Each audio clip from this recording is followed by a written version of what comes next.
Salam sejahtera kepada rakan semua. Kembali kita ke video seterusnya. Kali ini saya akan tunjukkan kepada anda bagaimana untuk kita masukkan image. So ada dua image yang perlu kita pelajari. Pertama adalah image daripada internet. Kedua adalah image daripada kita punya laptop sendiri. Kadang-kadang kita ambil gambar dengan kamera kita ataupun dengan handphone kita. Kita savekan di dalam komputer kita, dan saya akan tunjukkan bagaimana cara kita nak masukkan gambar tersebut ke dalam website kita. Pertama sekali saya ingin tunjukkan cara untuk kita upload ataupun masukkan image daripada laptop, daripada internet. Katalah website saya ni berkenaan dengan produk kopi asli, contoh dia.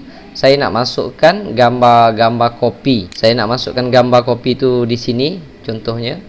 Saya pergi ke Google.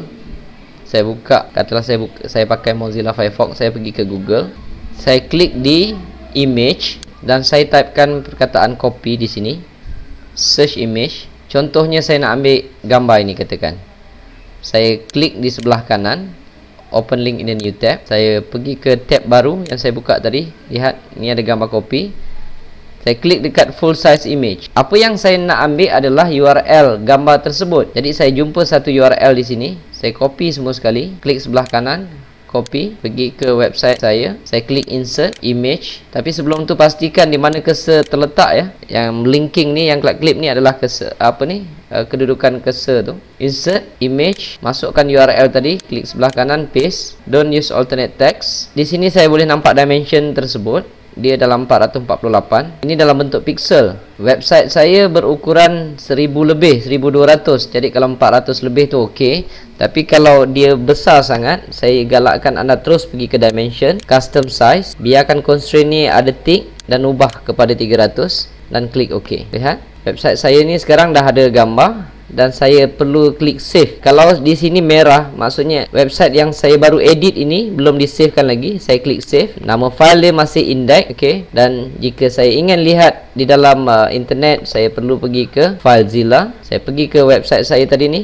Remote site ni masih duduk di sini. Walaupun sini merah, saya biarkan, abaikan. Saya cari balik file index. Saya klik sebelah kanan upload, dan jika dia tanya nak overwrite, kita overwrite, klik OK. Tunggu sehingga keluar transfer complete, directory listing successful, dan saya boleh cek semula di dalam internet. Saya buka website saya tadi, checkin.ws. Saya boleh klik reload ataupun refresh di sini. Lihat, gambar telah dimasukkan ke dalam website saya. Saya tunjukkan lagi sekali di dalam end view. Jika saya nak masukkan gambar buah kopi lah, katakan saya nak masukkan bawah ni, saya kembali semula ke Mozilla Firefox. Saya type di sini buah kopi dan saya klik search. Jika saya nak ambil gambar yang ini, saya klik sebelah kanan, open link in the new tab. Saya klik di tab yang saya buka tadi, klik full size image. Saya ambil URL pada gambar tersebut, copy, pergi semula ke end view, insert image, pastekan URL tersebut.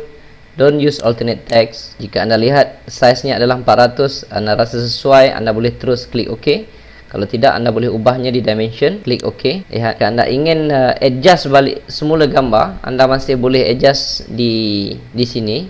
Klik sekali, anda lihat ada titik-titik ni. Mungkin titik-titik dia tidak duduk di keliling gambar, tapi anda perlu cari titik yang menunjukkan arrow serong. Anda adjust saja. Dan saya telah masukkan dua image. Saya klik save, pergi ke FileZilla, klik sebelah kanan upload, klik OK.